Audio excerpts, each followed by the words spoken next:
Hello, no matter where you are in the world, I'm here with George Rivera. And George is a business coach. But let's say a business coach because we're in the same space here. But he's got a really nice way of looking at this. We go through life and our business becomes our prison. He mentioned to me beforehand that his family, he wasn't there for his family and they never asked him to be away all the time.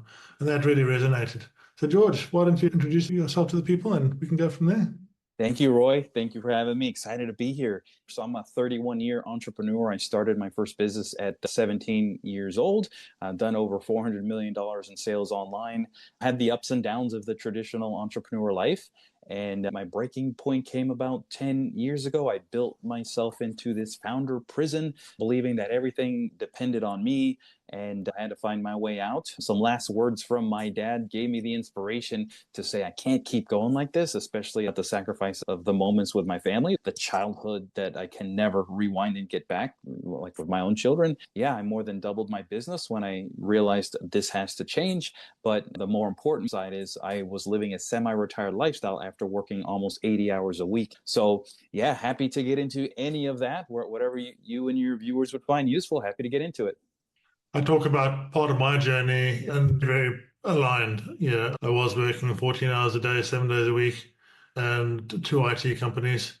I implemented a business operating system, and the business operating system brought me down to 5 hours per week and blew my mind. And there's so much out there for business owners that if they get that point that you made before, you were the bottleneck.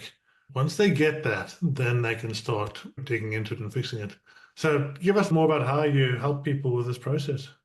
I think about the me of 10 years ago and we're in marketing. So marketing speak, the ideal person that I can help with is someone who's cash rich, time poor. And cash rich means you're very successful on paper. You've figured out the money game to some degree and you're good there. Time poor means your business gets all your time and your family, if they even get you at all, they get the frustrated, burned out, stressed out, constantly on edge version of husband or dad at home. I'm only speaking for myself. And I know there's a lot of other men out there like me who would pay a small fortune to collapse the time that it takes from being prisoner to semi-retired and being able to pour into your family. Like in my case, I was missing my son's first steps and first attempts to talk and walk. And a lot of those toddler years, I taught him how to negotiate real estate. And he even has a podcast. He's looking at me like, hey, Dad, I want to do the things that you're doing. And so I'm throwing him into the fire. And yeah, he might not get everything now, but over time, it'll all click and it'll be the way things are. Yeah, my goal is to open up the eyes of founder dads out there who cash rich, they're successful, they're making it happen on the business side, but their business is paying the price. And it's like the family never asked for all this stuff. Sometimes once you've already gone there, it's hard to unwind some things. I was like, hey, try to take back the houses and the cars and the trips. No, but we also want dad. And there's a way to do all that if you have a intention and systematically, like you talked about, like you did for yourself. Yeah. And I love what you're doing with your son because that to me is the heart of all of this. You've learned through this process so many lessons. As business owners, we look at other people doing things and we're like, why can they do it and I can't do it? But will we ask for help? No, we won't. And I often talk about being coachable, right? And yeah, I skydive and I freedive. Probably almost 20 years ago, I bought some wind tunnel times, the indoor wind tunnel, and invested in one of the first ones in the UK. I bought 10 hours of tunnel time and it's £600 an hour. I went into this and I was like, okay, let's go. I was still quite a beginner. I had a few hundred jumps. And I went in and someone said, do you want some coaching? It's £200 an hour. And I was like, oh, bloody, I'm paying £200 an hour. I can figure this stuff out. And I spent the next 6 hours going and bumping into walls.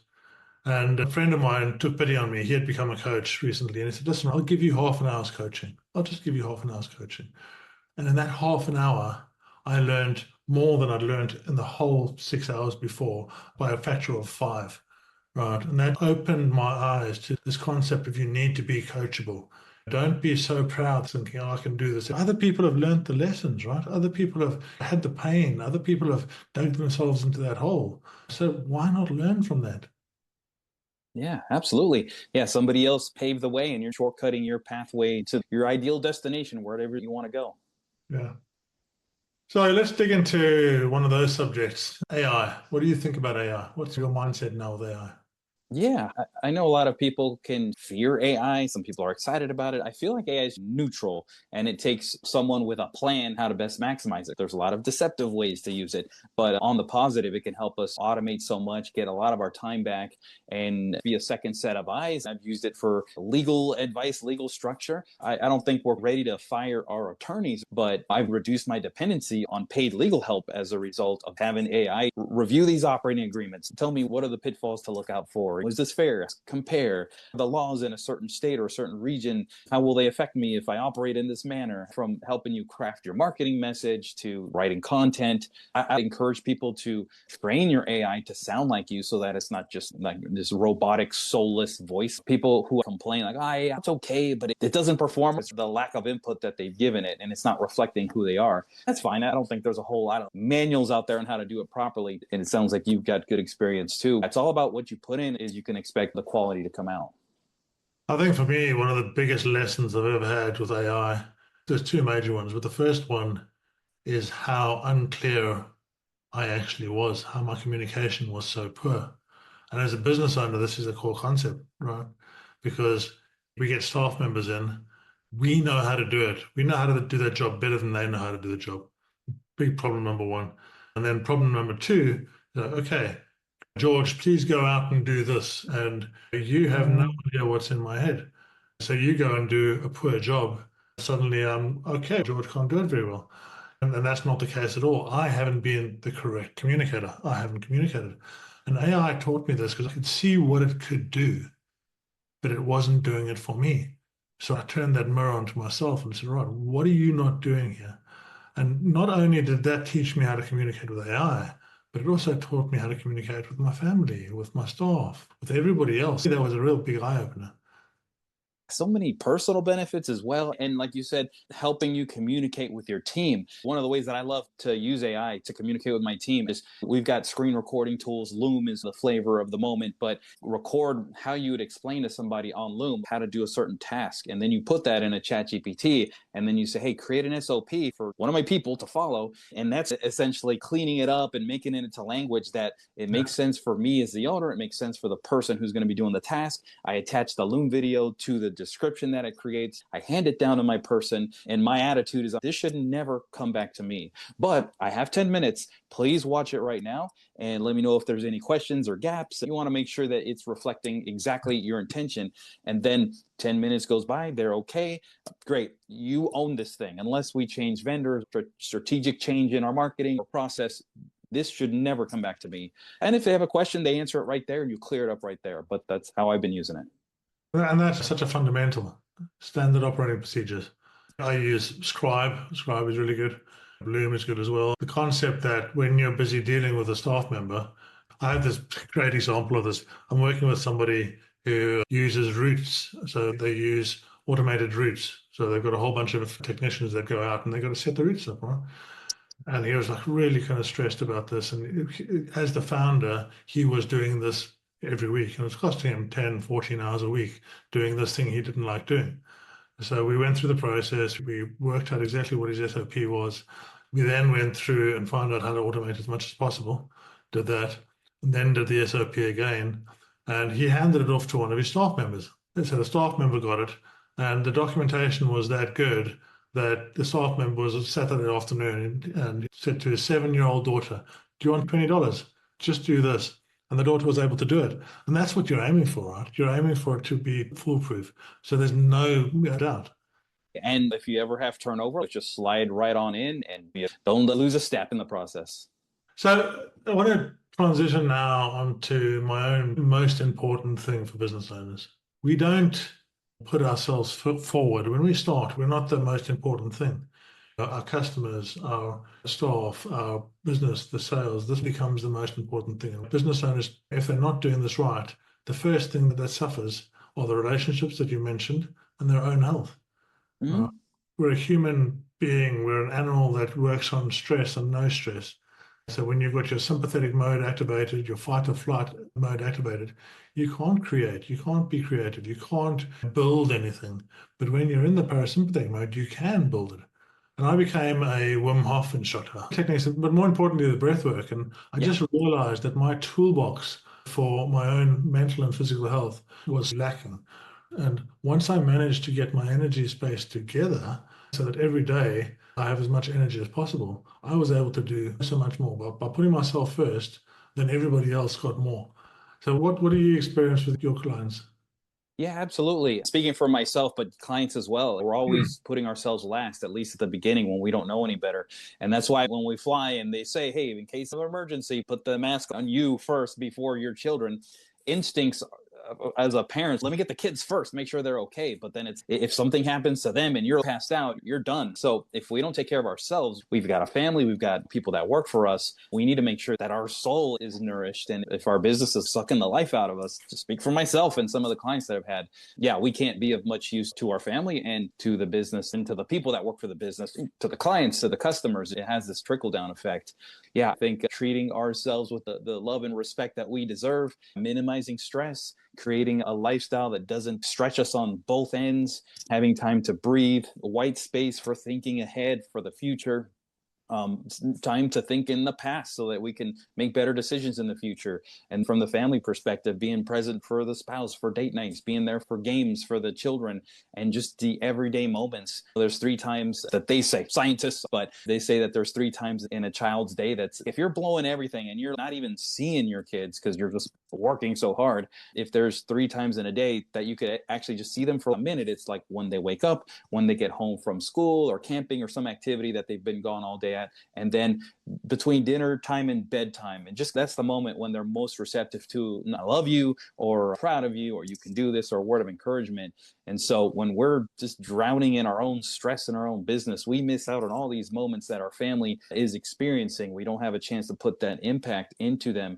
And oftentimes our family could be planning a life without us once they get used to that, because they're used to dad pays the bills, but he's never around. He never comes to the games, or he says he'll go to the game. It might as well put it tentative on his calendar if no fire comes up.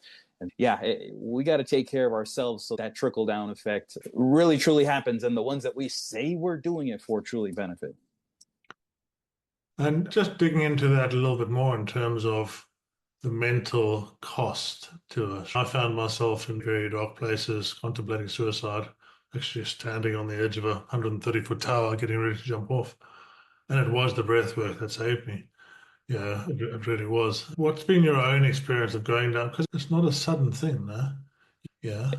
Exactly. It is deep, dark. You feel alone. You feel like nobody else is there. And the truth is, there's others there too that could give you a sense of hope that others have climbed out of it. But yeah, when you're there, it's tough to think that there's others with you. You think you're all alone. And like, I just need a break. I need a breakthrough, something to shine some light, a path of light I can follow. I've had welcome to entrepreneurship, though. It's Yeah. ups and downs and peaks and valleys. And I've been out of my whole 31 years, probably maybe 10%, maybe 15% of that in deep, dark valleys where I'm like, what am I doing? Am I doing the right thing? Am I where I'm supposed to be? And I just, whenever first I turn to my faith to give me purpose, and then I'm like, all right, like, how can I help and serve others and make them better with the skills that I have?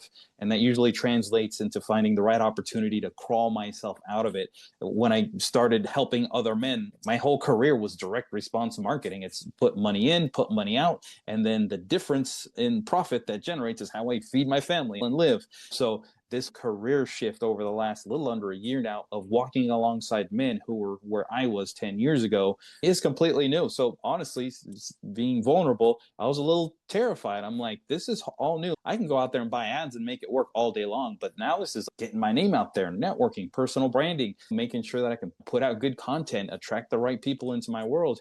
Thankfully, it's working, but when you haven't done it before, it's terrifying. There's a little bit of that dark times, like, oh my gosh, career shift. There's this phrase, burning the boats. We're burning the boats because we're not going back. I made the decision that I'm tired of doing business the old way. Like, I've sold millions of bottles of pills, and I've never had somebody tell me, oh my gosh, this bottle of pills changed my life. Sure, you might get less joint pain, better memory, and that's fine. That's all it's supposed to do. It's not a miracle in a bottle, but I feel like I was put on this earth to have transformational impact. And if I could just help get some more dads back in home with their children so that they can make the impact that they were born to be, maybe even save their family, because the average woman's thinking 2 years for divorce before it actually happens. So who knows where some of these founder dads are. If I could just have an impact on just a few of them, that fulfills and satisfies my soul in a way that never could. So knowing that's what can happen is part of what crawls me out of those deep, dark days, is just having that hope and optimism that I'm put here to help some people. So hopefully that makes sense. Yeah, and I'll share with you some breath work if you're interested, because I was 49 years old when I learned how to breathe. Yeah, we know that if we don't eat for 5 weeks, we die. And if we don't drink for 5 days, we die.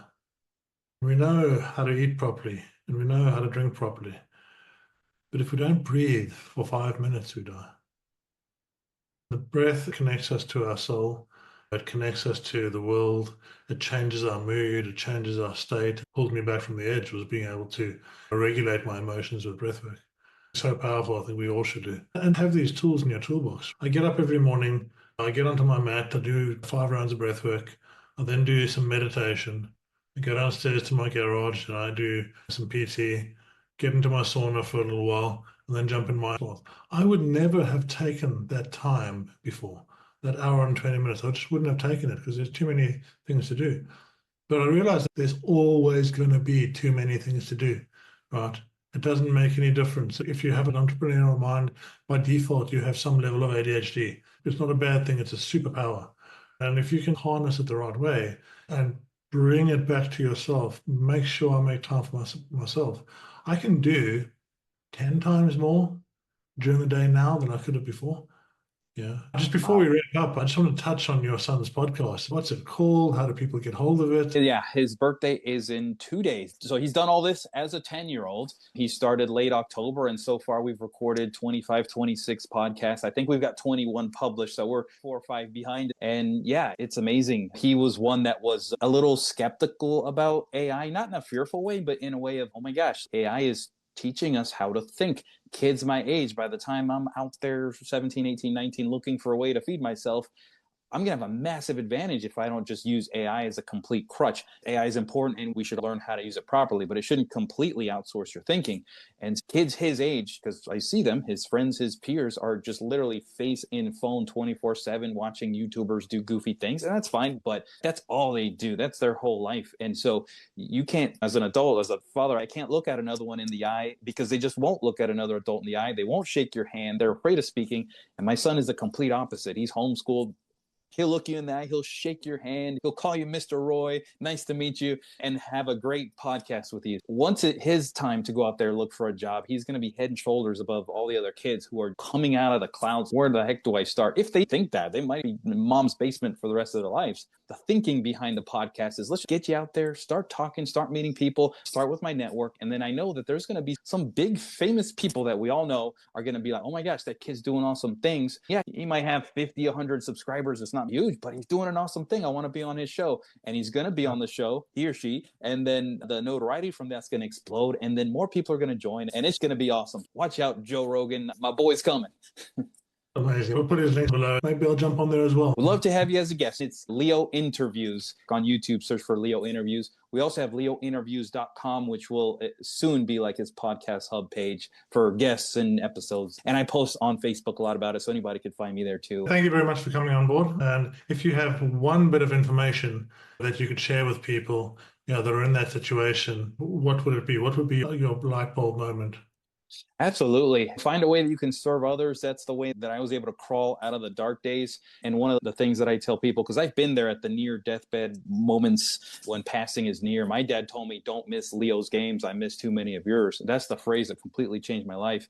And so I want to tell people, nobody on their deathbed ever says, I'm so glad I blew off my kid's game for that client meeting. By the time you're in that deathbed moment, reflecting back on life, you're not going to remember the name of that client. You're not going to remember the excuse, but you will remember whether or not you cared about being present for your children at those big moments. Maybe it's a game, maybe it's a recital. We're all going to have regrets no matter what. We're human. But the goal is to minimize the regrets that we have by the time we get to our end days so that we can say, hey, you know what? There's some things I could change. But when I recognized that I had to make a change, I did something about it. I can hang my hat up on that and we're good. So that's my hope for everybody listening in. We can never rewind to childhood. We can always make more money, but we can't make our kids younger again. So let's not miss the moment.